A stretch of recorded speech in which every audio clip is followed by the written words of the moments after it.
Welcome to a World of Good podcast. I'm Nate Tatman. And I'm Andrew Gale. And we are two friends who love Jesus, care about the church, and travel the world to share stories of people who do the same. Our conversations happen in all kinds of places, like a coffee shop and an airport terminal, or even the back of a crowded taxi. But no matter where we go, from Argentina to Zimbabwe, we capture stories of the good God is doing around the world. And we hope those stories will do you a world of good.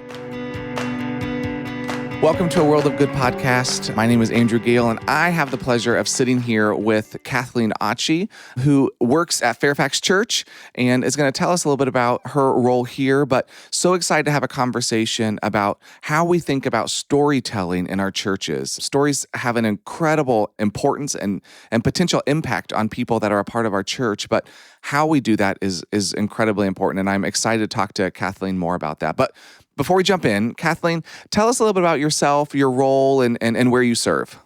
Yeah, so thanks, Andrew, for having me be here today.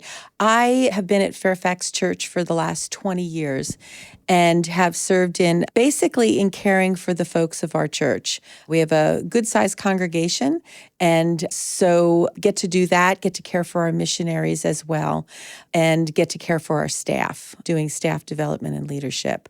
And boy, lots of stories in all the years that I've been doing this. Absolutely. When you're walking with people that are processing lots in their life, when you talk about caring for people in your community, is that counseling? Does that fit into that mold as well? I mean, what does that look like? Sure. So I'm more into the pastoral counseling piece, of course. We do have a lay counseling team that's here at the church, as well as other volunteers, lots of volunteers that take care of people. So it's constantly hearing stories, holding those stories, because they're so sacred. Yeah. And, I almost feel like the vault for stories in our church of knowing lots of things and trying to figure out what are the stories that we can tell, and what are the stories that are still in a place where we need to hold them. Yeah. So you've been here for 20 years. Have you only served at Fairfax? Did you serve anywhere prior to that? And have you always served in this capacity? Always in this capacity. Wow. And just at this church. That's awesome. What an incredible tenure of time, in one location. I think that's awesome, especially in a culture, in a world that I think speed and change is so prevalent. To have people that stay, I think also gives you an opportunity to tell stories that other people may not be aware of because of your engagement here over a longer period of time. I think that some folks kind of tell me that I kind of hold the institutional history of things. So, we have records of whatever, but it's usually me that people come to and go, do you know, and can we, and, all the background of, something. So because having something written out and having kind of an ethos behind something are two very different things, right? I mean, you could read the email thread or whatever, read the report that came out, but understanding how that actually impacted people or impacted the community, that's incredibly valuable. Working in an organization that started, over 120 years ago, 130 years ago, we have a lot of those things where we're like, does someone here remember why we made this decision this long ago? Right. Well, Nate and I had the idea to do a podcast about storytelling because of the discussion that you led at one of our missions leader roundtable a few years ago. The idea came about as we discuss what it looked like to engage in ethical storytelling. That's one of the ways that this gets described, meaning that there are stories to tell, but how do we tell stories that don't do harm to those that are part of the story, right? Sometimes there are stories that would be really impactful and we want to tell those stories, but in so doing, we may actually harm those that are a part of the stories, or they may just not be our stories to tell. Right. So this is, I think, especially meaningful for anyone who's ever gone on a missions trip. I mean, how many of us get back from one of those missions trip experiences and we bring our slideshow of pictures and we show all of the things that we did, and sometimes those pictures are of people we've asked to take their picture of, but many of them are just pictures we've taken. And so I think that whether the stories are told publicly at a church service or in small groups or even just with families, the stories that we tell matter because in all of them we're encountering other people, and in all of them we're making decisions about how we're going to either humanize or dehumanize people in those conversations. But before we get into kind of some of the specifics and start talking about some of that, can you just talk to me about why do stories matter? Yeah. So I think that, stories are the things that kind of make us human, right? They're healing, they're sacred. They explain our experiences, they give us a picture, they evoke questions, they kind of inform us on things that we don't understand. We may not be able to go to Tanzania, but you see a few pictures and hear a few stories. You weren't there, but it broadens your world. Absolutely. And so that's really important. Even here at home, there's issues that although we live in one community, another community is experiencing some things that we're not a part of. And yet by hearing those stories, it influences our own narrative, the way we relate to the community, the way we can influence, the way we can pull the levers to help other folks. I think that's really important. And I think that it teaches us in ways that we just don't expect. Yeah. It teaches us in ways, yeah. So, Because having somebody tell you should do this, or hearing it in a story, it impacts us in ways that I think are really different. I mean, that's why I think Jesus used storytelling in the ways. Exactly. Because I think we can relate to stories because they are part of our human experience. Absolutely. I think, there's a chemical in the brain, oxytocin, and when we hear stories, that chemical gets released. Oh, it's interesting. called the bonding hormone or the love hormone. Oh, wow. Yeah. And so when we hear a story that evokes that kind of emotion, it bonds us to that people group, that experience in a way that, we wouldn't otherwise be able to do. That's so fascinating. Some of the science behind it. Yeah. As we think about stories and storytelling, what makes a good story? What are the elements of a good story, kind of in your perspective? Yeah. So think about a picture of a journalist, a photojournalist, showing up at a crime scene. One photojournalist is going to be taking pictures of the crime itself. Pictures that we're not going to see, but pictures that are going to inform and help people solve the crime that has happened. But the other photojournalist shows up to inform the community of what's happened. And the pictures look very different, right? I mean, one set of pictures is this graphic sort of horror that has happened, but so necessary. And the other photos are actually telling a story, a narrative of which we need to be informed and hear about and to have empathy with. So I think a good story is one that is able to give factual information, is able to help us empathize with the situation, help us to be sympathetic with our fellow man, right? So those are the good components of the story. I think the hard things is where is the line that crosses over to the point where we have exploited not only the story, but the people in it, the situation. And we have to be so careful of that. We often see things in the newspaper, pictures in a newspaper, or hear stories where we just really have to be so careful of what that does to us when we hear that story. Are we getting the right picture from that? Has it exploited the people that are involved in a way that they will not recover from? Yeah, that's such a hard balance to strike because stories have an opportunity to evoke the, you just talked about oxytocin and have an opportunity to invoke a bonding and a desire to connect with something.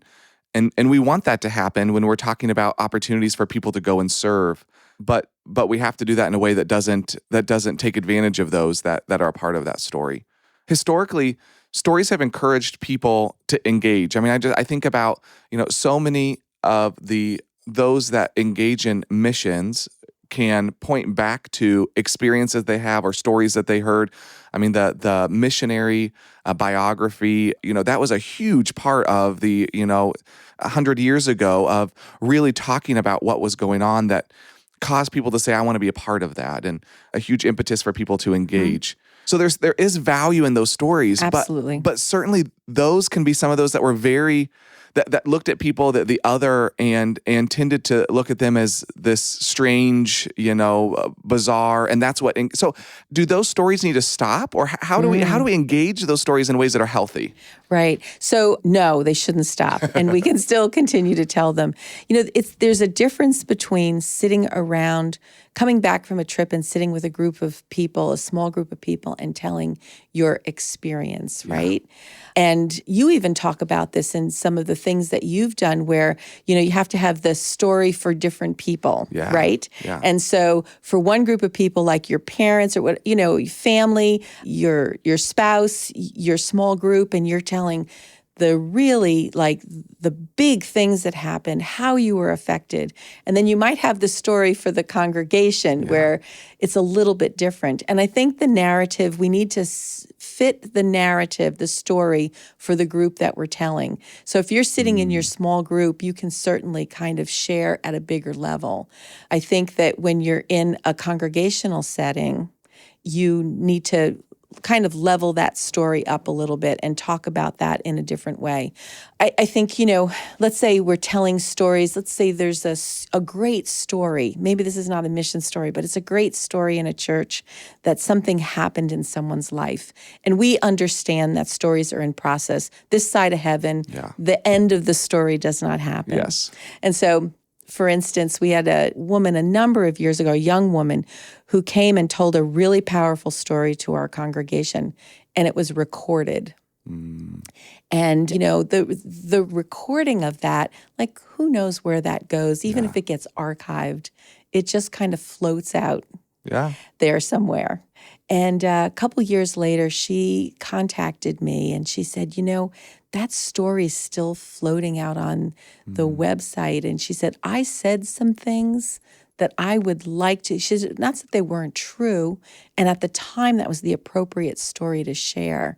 But I would sure like to be able to not have that piece of the story about things that happened with my family that are now healed to constantly be out there. And so we have to be careful of when we allow a story to float somewhere, that we don't increase just the possibility of that story becoming different than we had first imagined it to be. Well, I think with technology, that becomes biggest thing. Yeah, it becomes such a huge reality. And I wonder, during the COVID pandemic season, as many churches went online, whether that is something that churches were aware of. Because it's one thing for me to stand up in front of a church and share something that is not going to be broadcast online. That's going to be for that church. And even then, I think we have to be cautious what we say.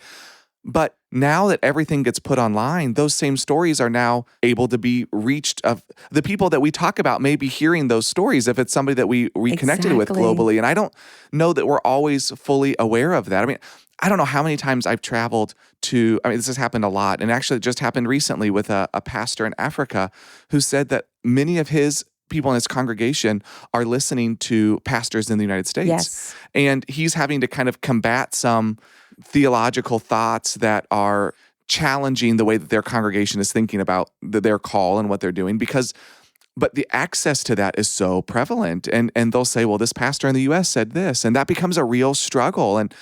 And certainly that's an issue theologically, but I think it is with stories as well. And we talk about people that we're engaging with globally.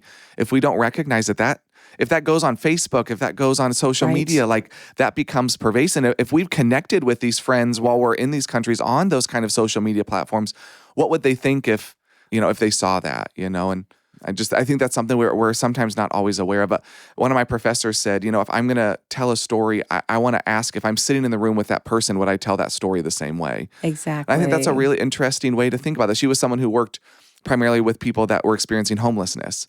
Right. And she said, I want to know that if I'm sitting with one of my brothers and sisters that are experiencing homelessness and I'm sharing a story that they've shared, would they be okay with the way that I share that? Exactly. I think we have to be so careful of how those things are portrayed.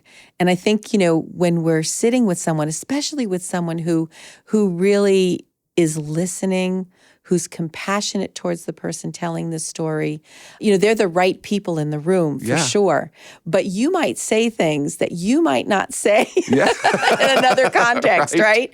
And afterwards you go, I can't believe I did. And now we've re-traumatized someone, especially if it's a story where there's trauma involved. Yeah. You know, the court system is very careful to not bring someone in to tell a story again to re-traumatize them.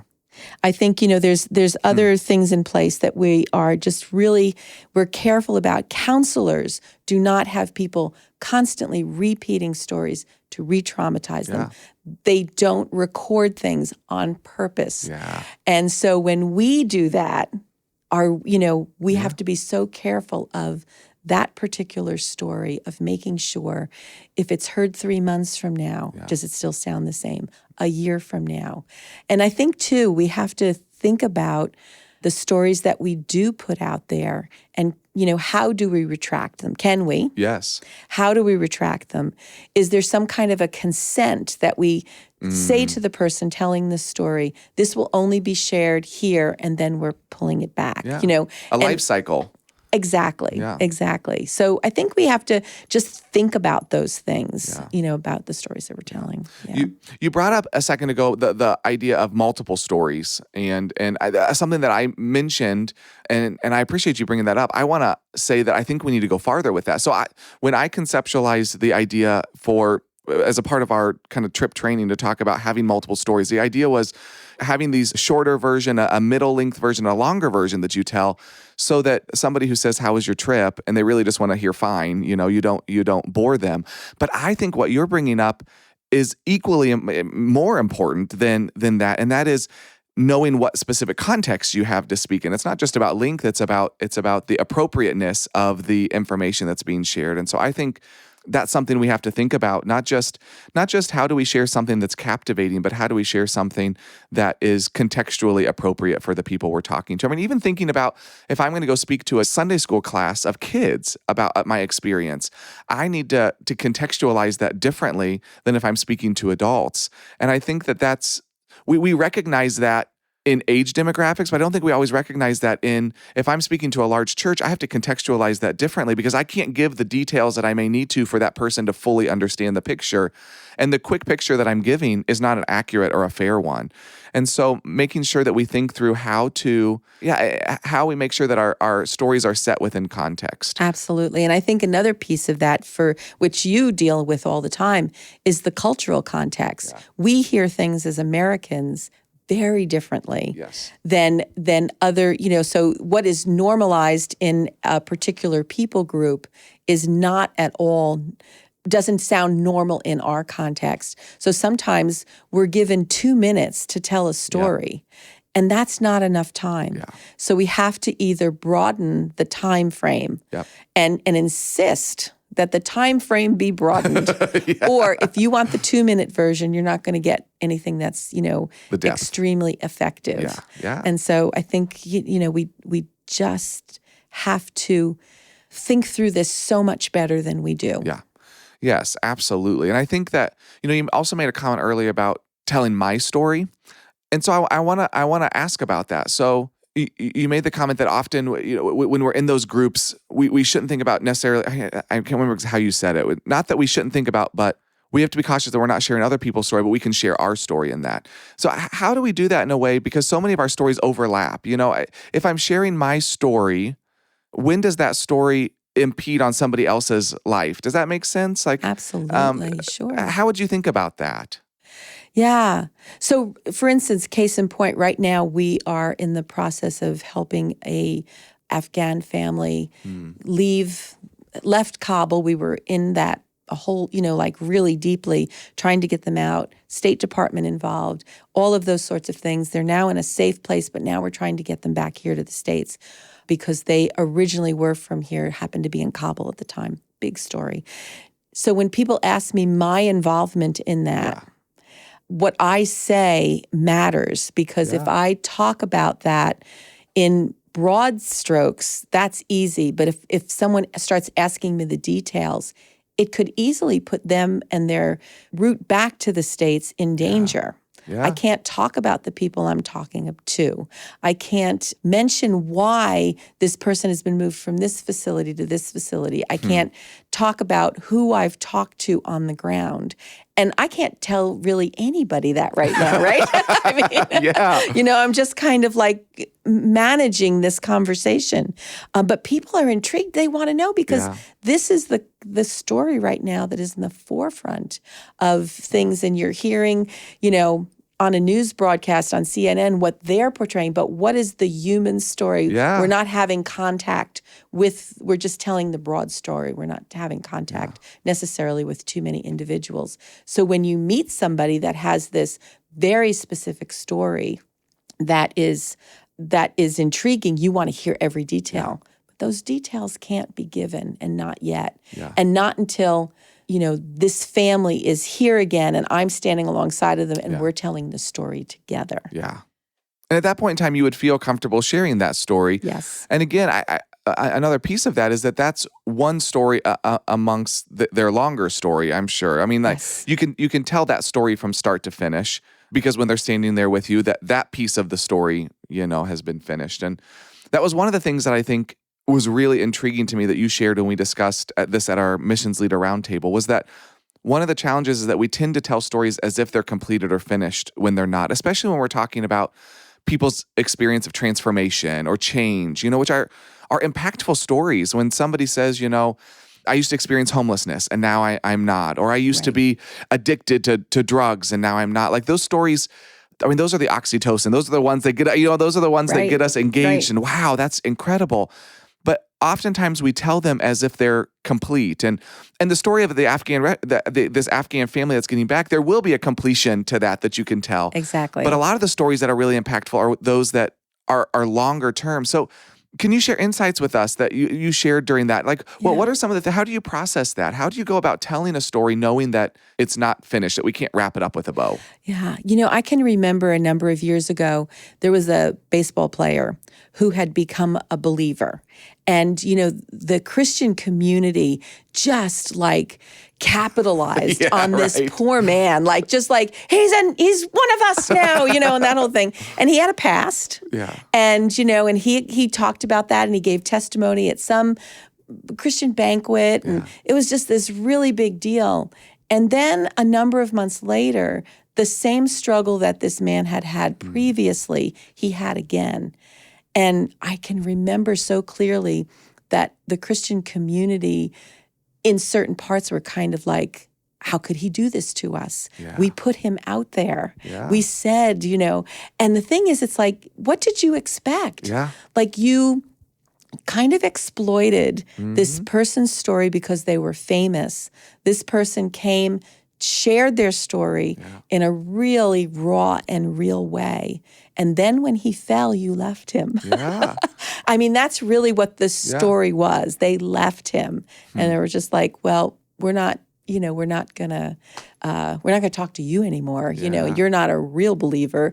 And I think that, we do such a disservice when we ask for people's stories too soon, when we don't give them a chance to really process things, or when we say, hey, we know that this is a beginning for you. And we have to be part of the narrative that says to who's ever hearing the story that this is just the beginning, or this is the middle piece. Yep. This is on this side of heaven.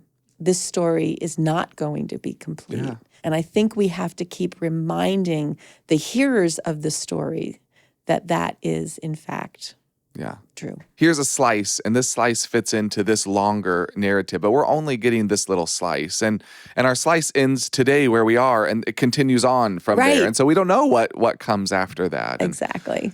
I think that the story you just described to me is concerning on so many levels, but I think it's really concerning because it sounds to me, whether intentionally or not, like the Christian community was using this person as a tool to, like this is a tool we're going to use to encourage other people.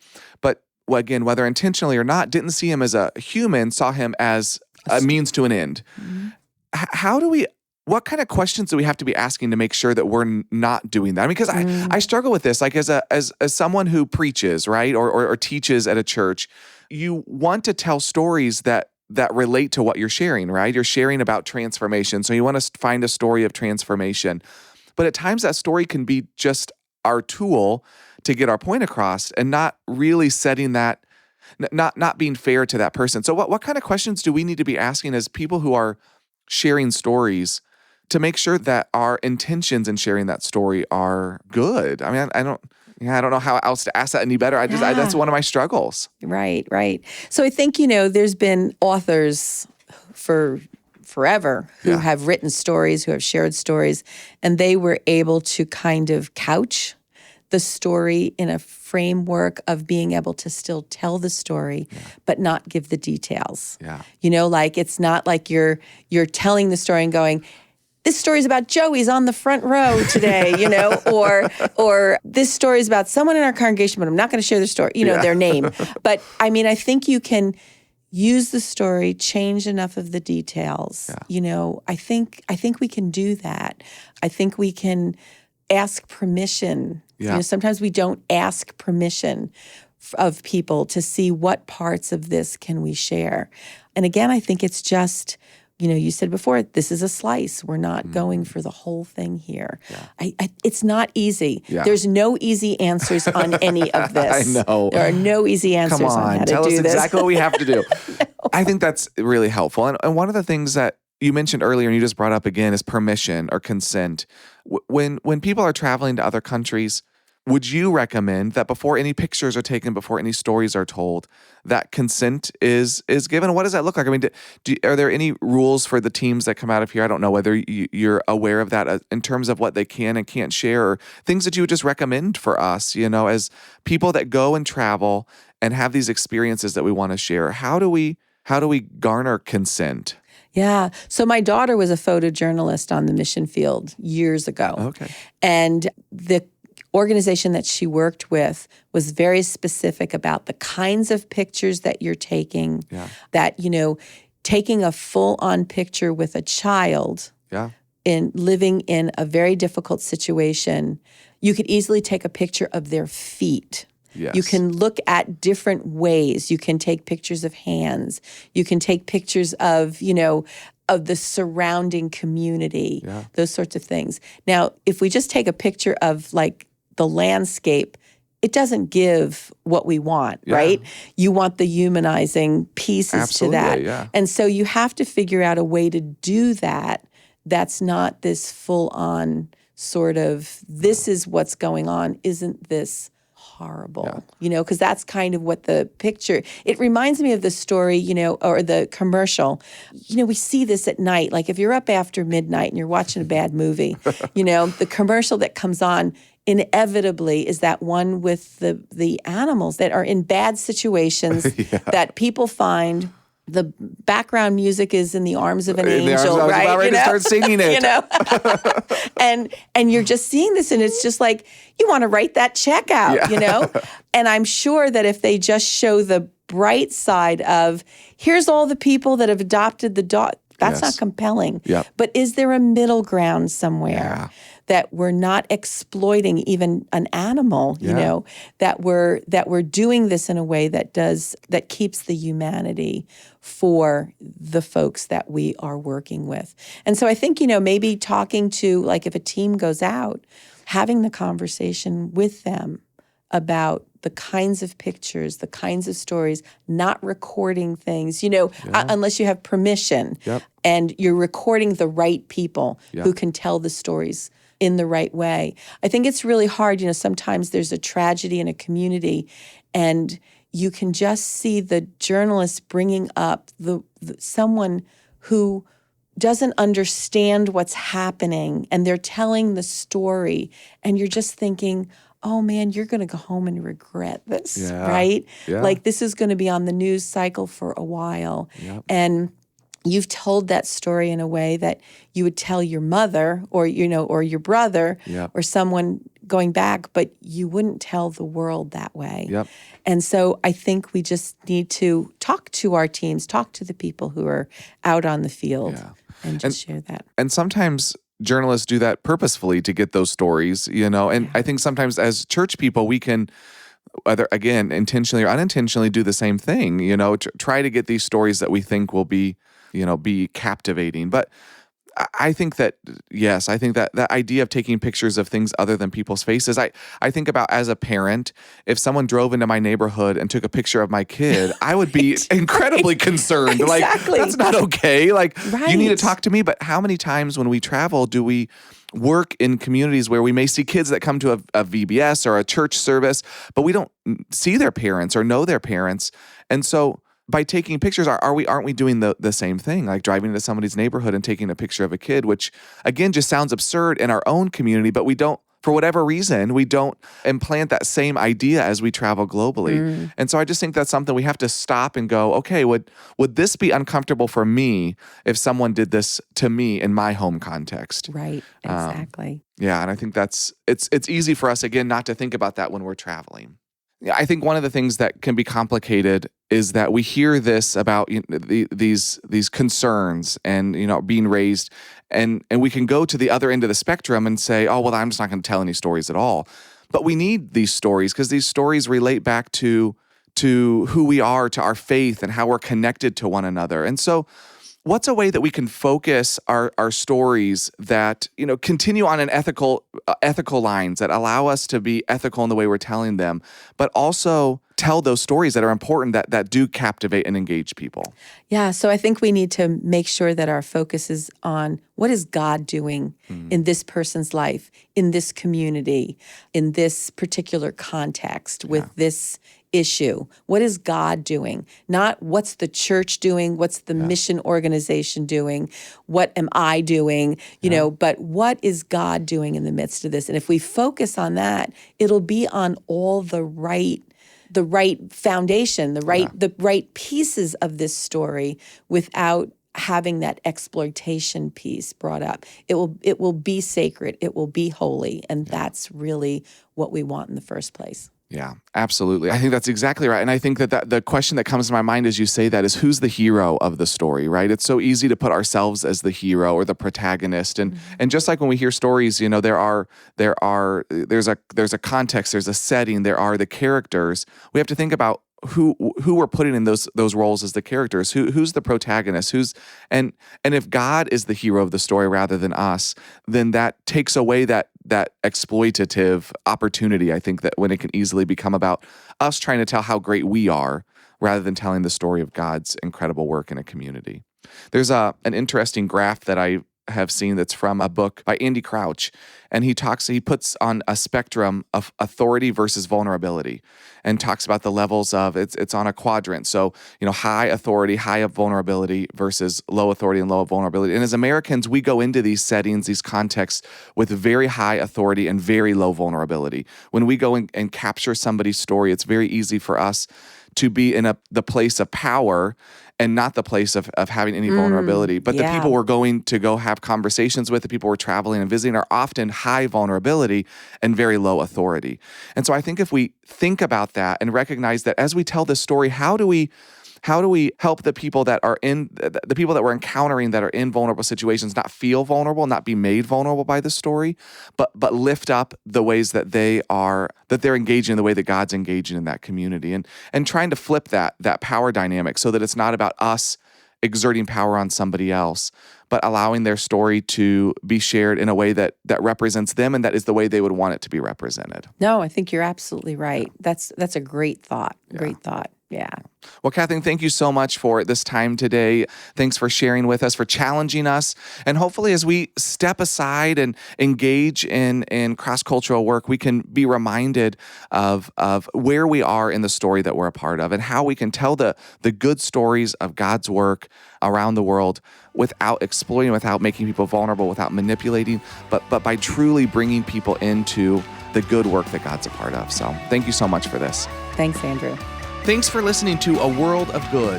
A World of Good is a podcast production of Global Strategy and Church of God Ministries. Our theme song is Colorado by Leo Flores. If you want to join the conversation, visit us at Twitter at A World of Good Pod, on Instagram, A World of Good Podcast, or visit our website, chagglobal.org/A World of Good. And join us next time as we share more stories of good from around the world.